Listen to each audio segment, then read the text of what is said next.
Dopo una passeggiata abbastanza impegnativa, faticosa se non altro per la ripidezza un po' dei versanti, si arriva a scorgere quella che è la meta principale, l'abbiamo intravista ma adesso ci ritorniamo, si arriva a scorgere il Chiasù del Sior, questo piccolo nido d'aquila, diciamo così, posto intorno a 1700 metri di quota, in una posizione invidiabile, piccolissimo ricovero che è in grado di ospitare 2, forse 3 persone per la notte, se non ricordo male, anche di più. Allora adesso ci raccontate meglio voi.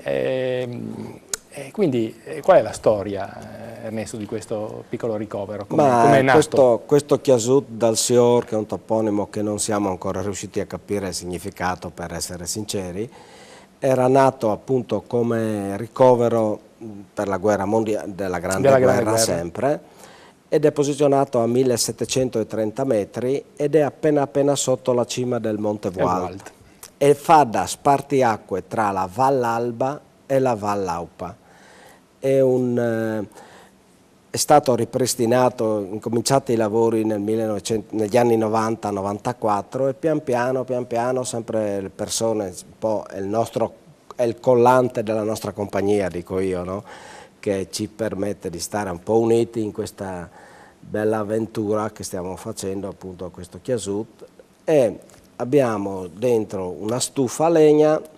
Ci sono fino a 5 posti letto. Ecco, 5 posti letto. Sì, adesso sì, perché abbiamo appena reintegrato materassini e quant'altro. Ho visto che avete provveduto veramente a un... Poi c'è una cinsterna d'acqua dove abbiamo un raccoglitore, un captatore per l'acqua piovana che ha 500 litri circa, e lì appunto c'è una piccola legnaia, abbiamo fatto per avere un po' di legna da ardere per qualsiasi necessità, eccetera. Insomma, ecco.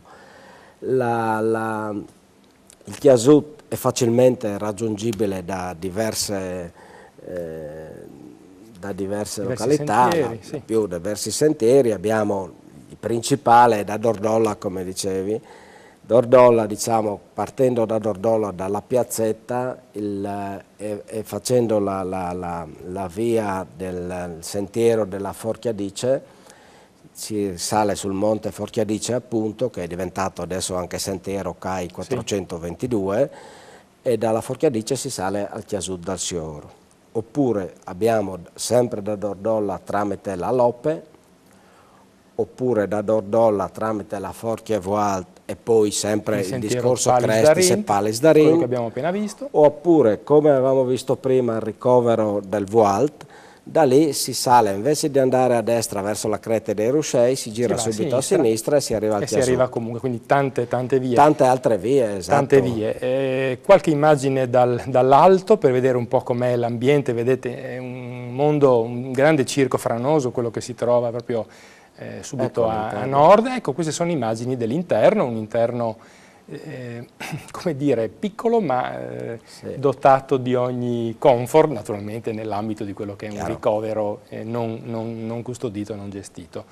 Un bellissimo punto per passare magari una notte con la possibilità di un grande panorama, anche perché proprio pochi metri, lo vedete sullo sfondo, lì c'è il Belvedere, con la panchina che avete predisposto proprio per godere del panorama sulla Valaupa. 4 seggiolini colorati addirittura. Esatto. Abbiamo... Curioso questo, non capita spesso insomma, di vedere cose così.